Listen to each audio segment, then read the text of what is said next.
আপনি তালা দিয়ে চাবি দিয়ে তালা খোলার সিস্টেমে না গিয়ে আপনি ভেঙে ঢুকবেন, এটাই তো ইমপ্লাইজ, এটা একটা বার্তা দেয়। সেই বার্তাটাই হলো যে ডাক্তারের হাতে ছুরি দিছিলাম, সেই ডাক্তার সাহেব এখন ডাক্তার রূপের থেকে অন্য রূপে শিফট হচ্ছে, অর্থাৎ স্বৈরাচারের ভূত শিফট হয়ে আমরা এখন আবার আরেক দিকে চলে যাচ্ছি। স্বৈরাচারের ভূত আসলে কার ঘাড়ে? এইটা তো যথার্থ বলছেন আমার মোস্তফা কামাল ভাই। মানে পরিষ্কার না আসলে দুজনের ঘাড়েই নাকি কারো কোনো এক পক্ষের ঘাড়ে? আসলে বিষয়টা হচ্ছে কি, শুনেন, স্বৈরাচার যদি ধরেন, স্বৈরাচার একটা শক্তি, গণতন্ত্র একটা শক্তি, 2/3 মেজরিটি একটা শক্তি। এই তিনটা পার্ট যে বললাম, এই তিনটা পার্টের সাথে সম্পৃক্ত রাজনীতিবিদরা, এবং এই রাজনীতিবিদরা নির্বাচিত হওয়ার পর রাষ্ট্রের অন্যান্য অর্গানগুলা চালায়। যত প্রতিষ্ঠান আছে যাদেরকে আমরা দায়িত্ব দিই, তারা 18 কোটি লোকের পক্ষে রিপ্রেজেন্টেটিভ।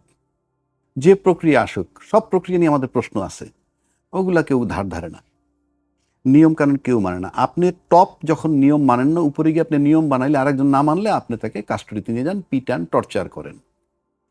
কিন্তু আপনি একবারও ভাবছেন না যে আপনার প্রক্রিয়াটা স্বচ্ছ কিনা। কেন কথাটা বললাম?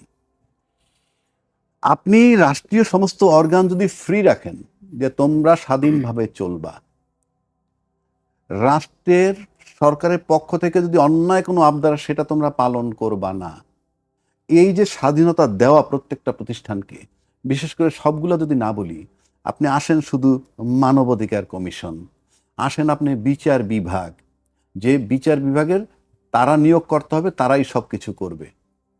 কিন্তু আপনি যখন এগুলাকে শিফট করে নিচ্ছেন আপনার কাছে, তখন কি হচ্ছে? তখন ওই বিচারক ভাববে যে রাজনীতিবিদ যারা ক্ষমতা আছে, অমুক মন্ত্রী আমার নিয়োগকর্তা, এই অমুক লোক আমার নিয়োগকর্তা যখন ভাববে, তখন কিন্তু সে আর স্বাধীন থাকতেছে না। এখন আপনি বলতে পারেন রিজাইন দিয়ে চলে যাও, এটা হয় না, এটা হয় না, এটা তো তামাশা না, এটা রাষ্ট্র। এখন আসেন যে শক্তির রূপান্তর আছে, ধ্বংস নাই। আওয়ামী লীগ সরকারকে স্বৈরাচার বলা হইতো, রূপান্তর আছে, ধ্বংস নাই। মানে এক টুকরা লোহা, এটা দিয়ে আপনি ছুরি বানাবেন ফর এক্সাম্পল, এটা তো রূপান্তর, শক্তিটা কিন্তু লোহা। এখন এই ছুরিটা যদি ডাক্তারের কাছে পড়ে, সে অপারেশন করে মানুষ ভালো করে, সে মানুষ কাটে, মানুষ কেটে মানুষকে ভালো করে। ছিনতাইকারের কাছে যদি পড়ে, সন্ত্রাসীর কাছে যদি পড়ে, ওই একই ছুরি দিয়ে সে মানুষ মেরে ফেলে। তারপরেও ডাক্তার অপারেশন করতে যায়, কিছু কিছু সবাই সে বাঁচাইতে চায়, কেউ কেউ মরে যায়। সন্ত্রাসীরা সবাইকে মেরে ফেলতে চায়, যখনই আঘাত করে তার ভিতরে কেউ কেউ বেঁচে যায়। That is miracle. কিন্তু আমি বলছি প্রয়োগটা, ছুরিটা কি ডাক্তারের কাছে যাবে না সন্ত্রাসীর কাছে যাবে? যেই স্বৈরাচার আমরা তাড়াইলাম, তাকে যদি আমি ছুরির সাথে তুলনা করি, ওই ছুরিটা ছিল সন্ত্রাসীর কাছে। সেই ছুরিগুলা শিফট হইয়া আমরা দেখলাম গণতান্ত্রিক সরকারের কাছে আসছে, যে কোনো যেভাবেই আসুক। আসার পর যখন আমি দেখতেছি যে গণতান্ত্রিক সরকারের কাছে চলে আসছে, ইলেকটেড গভর্নমেন্টের কাছে চলে আসছে, এরা বিজ্ঞাপন দিতেছিল র্যান্ডম যে নির্বাচিত সরকার হলেই সব ঠিক হয়ে যাবে। তা আলটিমেটলি তো নির্বাচিত সরকারের কাছে আসছে ক্ষমতাটা। আসার পর কি হইল? ছুরিটা আসলো নির্বাচিত সরকারের কাছে, কিন্তু নির্বাচিত সরকার তার অ্যাকশন দিয়া পূর্বের যে তারা ছিল তাদের গুণে গুণান্বিত হচ্ছেন। কি রকম? মানবাধিকার কমিশনটাকে বাদ দিয়া, যে অধ্যাদেশটাকে বাদ দিয়ে 2009-টাকে ফেরত আনলেন, যে কারণে মানবাধিকার কমিশন থেকে সবাই একসাথে পদত্যাগ করলো। খোলা চিঠিও তারা লিখেছেন। এরা কি অ্যাবনর্মাল? এরা কি মাতাল? এরা কি বোঝে না? এই যে একটা প্রতীকী আপনার গায়ে লাগছে না, আপনি এটাকে গায়ে মাখছেন না, তার মানে আপনি কিন্তু শক্তিটাকে রূপান্তরিত করে, শক্তি ছুরি হাতে ঠিকই আছে, কিন্তু আপনি সন্ত্রাসী রূপটা নিতেছেন আস্তে আস্তে। কেন? বিচার বিভাগের যে অধ্যাদেশটা ছিল বিচারক নিয়োগের, সেটা আপনি বাতিল করে দিচ্ছেন। সব কিছু নিয়ে আপনি চূড়ান্ত ক্ষমতাটা আপনি কুক্ষিগত, কোন ক্ষমতা আপনি পাইছেন? জনগণ বিশ্বাস করে 2/3 মেজরিটি আপনাকে দিছে, সেই 2/3 মেজরিটি নিয়ে আপনি যৌক্তিকভাবে যদি থাকেন, সবাই সেটা মানবে। কিন্তু না, আপনি আপনার কথায় নিয়োগ হইতে হবে, সেটার জন্য অধ্যাদেশটাকে বাতিল করে দিলেন। বলছেন কি আপনি পরে শুদ্ধ করে নিয়ে আসবেন। না, ইট ইজ রং। আপনি যেহেতু সংসদে 2/3 মেজরিটি নিয়ে আসেন, আপনি এখন গুম কমিশন পাশ করান, এখন মানবাধিকার অধ্যাদেশ যেভাবে ছিল সেইভাবে নেন, বিচার বিভাগের যেভাবে নিয়ে সেইভাবে নেন। আরো ভালো করতে চাইলে আপনি অ্যামেন্ডমেন্ট করতে পারবেন এনি টাইম। আপনি তো একটা অজুহাত দিয়ে, খোরা অজুহাত দিয়ে বন্ধ করে দিতেছেন, মানে বাতিল করে দিচ্ছেন। এটার মানে হচ্ছে এই যে আমরা ডাক্তার মনে করে যার কাছে ছুরিটা দিছিলাম তিনি ডাক্তার নন। উনি বাহ্যিকভাবে ডাক্তারি লেবাস থাকলেও ভিতর ওনার লেবাসটা অন্যরকম। তা না হলে আপনি দেখেন, আপনি গণতান্ত্রিক সরকার, বিনা কন্ডিশনে আপনি গণতান্ত্রিক পন্থায় থাকবেন। আপনি সমস্ত পৌরসভার যত নিয়োগ করলেন সব অ্যাডমিনিস্ট্রেটর নিয়োগ করে দিলেন। কোত্থেকে? আপনার নিজের দলের। আপনি নিজের দলের নিয়োগ করে কনফার্ম করলেন যে আপনি ছুরি হাতে ডাক্তার হিসেবে রাখতে চান না। আপনি হাতে ছুরিটা রাখবেন কিন্তু ডাক্তার হিসেবে না। তো আমরা ডাক্তারের কাছে ছুরি থাকলে ডাক্তারের কাছে মানুষ বুক পেতে দেয়, কারণ সে নিশ্চিত যে তাকে কাটুক টাটুক যাই করুক সে 100 ভাগ চিন্তা করবে আমার ভালোর জন্যে। কিন্তু সন্ত্রাসীর কাছে যে ছুরি থাকে আপনি কখনো গুণাক্ষর তো ভাবতে পারবেন না যে আপনার ভালোর জন্য করবে। সুতরাং ছুরিটা কার হাতে গেল বা যার কাছে গেছে গেলেন, তারা কি ডাক্তার হিসেবে আছে না, কিন্তু তারা রূপান্তরিত হচ্ছে। এবং এই যে আমি যেগুলো দেখতেছি সবগুলা কিন্তু আপনার স্বৈরাচারের কতগুলা কায়দা, যেটা বললাম এটার ভিতরে আপনি লোড বেয়ারিং বিম থাকে কতগুলা। একটা রাষ্ট্র চালাইতে হলে লোড বেয়ারিং বিম, এই লোড বেয়ারিং বিম পুলিশ, এই লোড বেয়ারিং বিম আর্মি, এই লোড বেয়ারিং বিম মানবাধিকার সংস্থা, গুম কমিশন, তারপরে বিচার বিভাগের স্বাধীনতা, এগুলোকে সব কিন্তু আপনি পরাধীন করে ফেলছেন। তাই লোড বেয়ারিং বিমগুলোকে যখন আপনি পরাধীন করে ফেলছেন তখন তো আলটিমেটলি ওই যে আওয়ামী লীগের সরকারের যে গুণাগুণগুলো ছিল সেইগুলো আপনাদের ভিতরে শিফট হয়ে যাচ্ছে। সুতরাং এখন ভূত শিফট হয়েছে এক জায়গার থেকে আর এক জায়গায়, কিংবা হচ্ছে। আপনি যে প্রশ্ন করলেন স্বৈরাচারের ভূত কার গারে, স্বৈরাচার ওই যে শক্তি রূপান্তর, ও তো বৈশা থাকবে না। স্বৈরাচারে তো আপনি তারাই দিছেন, অর্থাৎ যাদের হাতে ছুরিটা ছিল সন্ত্রাসীদের কাছে তাদেরকে সরাই আমরা নির্বাচনের মধ্যে ডাক্তারদের হাতে দিলাম। এখন ডাক্তাররা রূপান্তরিত হচ্ছে কিসে, সেইটি হলো আমাদের দেখবার বিষয়। আর সেটা এইগুলা প্রমাণ করে যে ইয়েস, যেমন আপনি গণভোট মানছিলেন এখন আপনি মানছেন না। আপনি কি আদেশ মানলেন, নির্বাচনের জন্য যে আদেশ রাষ্ট্রপতি দিল, রাষ্ট্রপতি তো বৈধ করে দিচ্ছে আপনাদেরকে যে আপনি বৈধভাবে নির্বাচন করতে হলে এই একটা মাত্র প্রক্রিয়া, এই যে রাষ্ট্রপতির আদেশ এবং গণভোটের অধ্যাদেশ, সেটা আপনি এসে বাদ করে দিলেন। তার মানে আমরা আপনাদের অ্যাটিটিউডটা বুঝতে পারতেছি যে আপনারা কি করতে চান।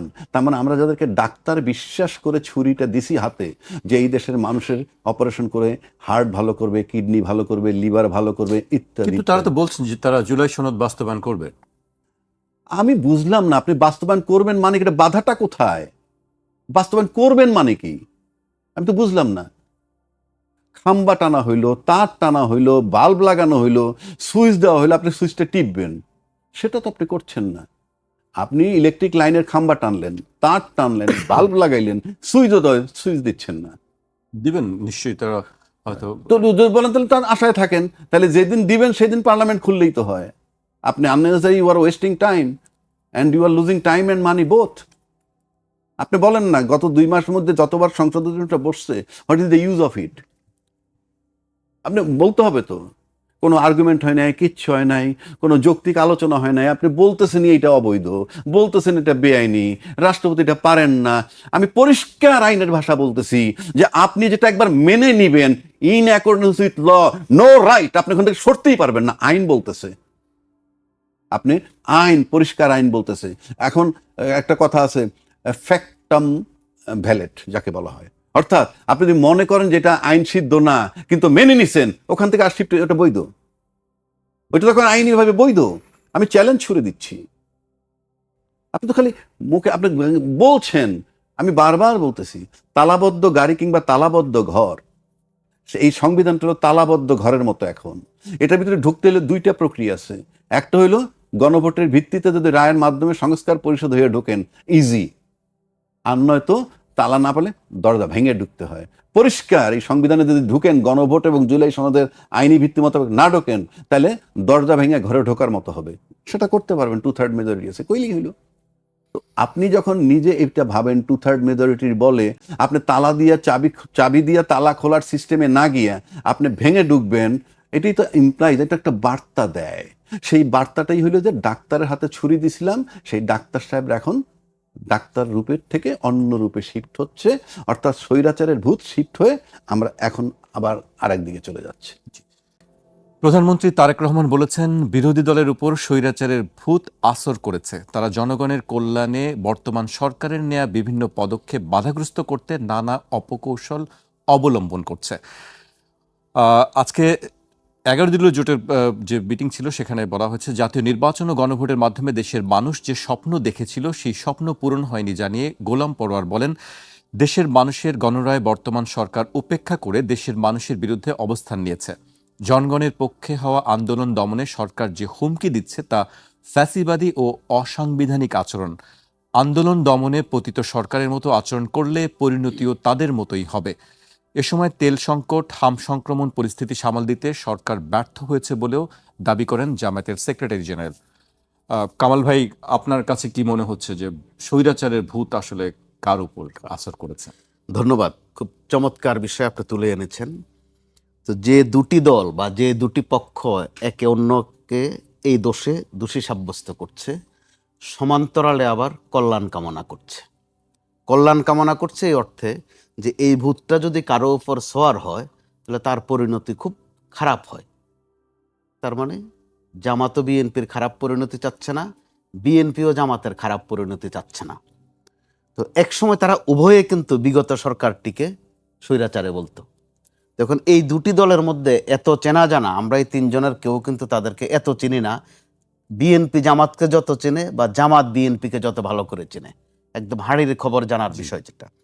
ওই ক্ষেত্রে কোন আচারে কে অভ্যস্ত বা কার ওপর কোন আচার পড়েছে, স্বৈরাচার আর দুরাচার আর বেবিচার অনাচার, যে আচারে হোক, অর্থাৎ আচারের একটা অস্তিত্ব তারা পাচ্ছেন। তো যদি এমনটা হয়ে থাকে যে কল্যাণ কামনা করে সতর্ক করছেন, তাহলে এটা আমাদের সবার জন্য ভালো। কল্যাণ আচার, জি, কল্যাণ আচার যদি তাদের উভয়ের জন্য তো ভালোই, দেশের জন্য ভালো। এই গেল একদিক। আবার যদি এমনটা হয়ে থাকে যে শুধু একটু খোঁচা দেয়া, একটু বিব্রত করা, দোষী সাব্যস্ত করা, সেটা বোধহয় খুব দ্রুত সম্ভব হবে না। হবে না এই কারণে, নতুন যে বাস্তবতা, বন্দোবস্ত যদি নাও বলে থাকি, নতুন যে বাস্তবতা, একটা নির্বাচনের খুব আকাঙ্ক্ষা ছিল। তখন থেকে দল দুটোর মধ্যে একটু মতের ঘাটতি আমরা খেয়াল করেছি। এক পক্ষ খুব দ্রুত চেয়েছে, আরেক পক্ষ যে আরো পরে হলে ভালো হয়, বা এটা আগে হলে ভালো হয়, ওইটা পরে হলে ভালো হয়। এর মধ্য দিয়ে দেশের একটা বিশাল জনগোষ্ঠী চেয়েছে যে নির্বাচনটা হয়ে যাক। কেন? যে অন্তর্বর্তী সরকার অনির্বাচিত, বা মাঝে মধ্যে অনির্বাচিত বলতে গিয়ে অসাংবিধানিকতারা বলে ফেলতেন, যে তার চেয়ে একটা নির্বাচিত সরকার ভালো করবে, দেশ একটা স্টেবল হবে। এটা হচ্ছে একটা আকাঙ্ক্ষার বিষয়। এই আকাঙ্ক্ষার পথে সবাই যে বিএনপিকে পছন্দ করে ক্ষমতায় এনেছে, বিষয়টা কিন্তু ওই রকমও নয়। বিষয়টা হচ্ছে দেশটা একটা লাইনে উঠুক, একটা রাজনৈতিক সরকার আসুক। তো নানান সমীকরণে বিএনপি বেটার, তারা বিএনপিকে রায় দিয়েছে। তো আবার জামাত ইসলামও তো জিতেছে, অনেক আসনে জিতেছে। তারা এখন যে সাহসের সাথে কথা বলছে, যেভাবে বিচরণ করছে, সামনে হয়তো বা আরো ভালো কিছু তারা দেখছে, এটাও তো ভালো খবর। সেই সাথে আমরা গণমাধ্যমের জায়গা থেকে আমি আপনি বোধহয় একটা জিনিস একমত না হয়ে পারি না, সেটা হচ্ছে যে একটু সমালোচনা থাকা ভালো। সমালোচনা না বলে এটাকে চাপও বলা যায়। কারণ বিগত 17 বছর আমরা যে সরকারটিকে স্বৈরাচার স্বৈরাচার বলতাম, স্বেচ্ছাচার বলতাম, ফ্যাসিস্ট বলতাম, তাকে ফ্যাসিস্ট করার পেছনে ওই 17 বছর যে গৃহপালিত বিরোধী দলটি ছিল, কখনো একটি টু শব্দও করেনি। কিন্তু সামান্য বর্তমান বিরোধী দলকে আপনার কাছে মনে হয় যে সংসদে যে বিষয়গুলো, আরো বিষয়গুলো নিয়ে যে কথা বলার দরকার ছিল, সে বিষয়ে তারা যথাযথভাবে সেই দায়িত্ব পালন করছে বা সেই প্রসঙ্গগুলো তারা তুলতে পারছে? এখনো পারছে না। তারা এখনো খেয়াল করবার মতো বিষয়, সনদ অথবা গণভোট, এগুলো নিয়ে বেশি ব্যস্ত সময় পার করছে। বিরোধী দলের জায়গা থেকে আপনার প্রশ্নটা খুব সুন্দর প্রশ্ন। আমরা কিন্তু সংসদে যে জরুরি জনগুরুত্বপূর্ণ বিষয় বলা হয় বা মুলতবি প্রস্তাব বলা হয়, অর্থাৎ গুরুত্ব বিবেচনায় যেটা করা হয়, হাম নিয়ে একটা আলোচনা কিন্তু দেখি নাই। বা দেশে যে এখন জ্বালানি সংকট যাচ্ছে, এই নিয়ে কিন্তু ওই রকম গুরুত্ব দিয়ে সেটা তো আলোচনা আমরা করতে শুনছি দেখিনি। যে সংকট নেই। তারা সংকট নেই মনে করছে। তো নেইও ভালো খবর, তো আবার আমরা যে ভুগছি সেটা তো ভালো খবর নয়।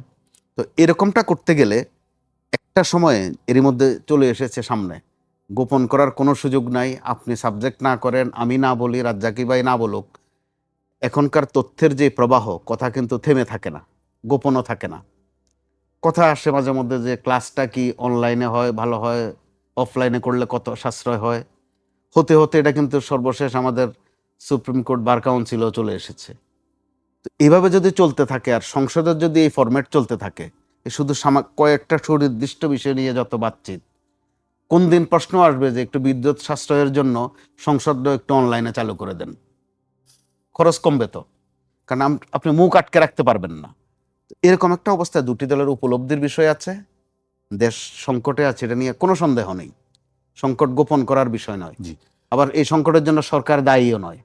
এমন নয় যে এই সরকার এই সংকট তৈরি করেছে। জি। অতএব সংকট বা সমস্যা যখন স্বীকার করে নেওয়া হবে, স্বীকার করে নেওয়ার পর কিন্তু সমাধানটা একটু সহজ হয়।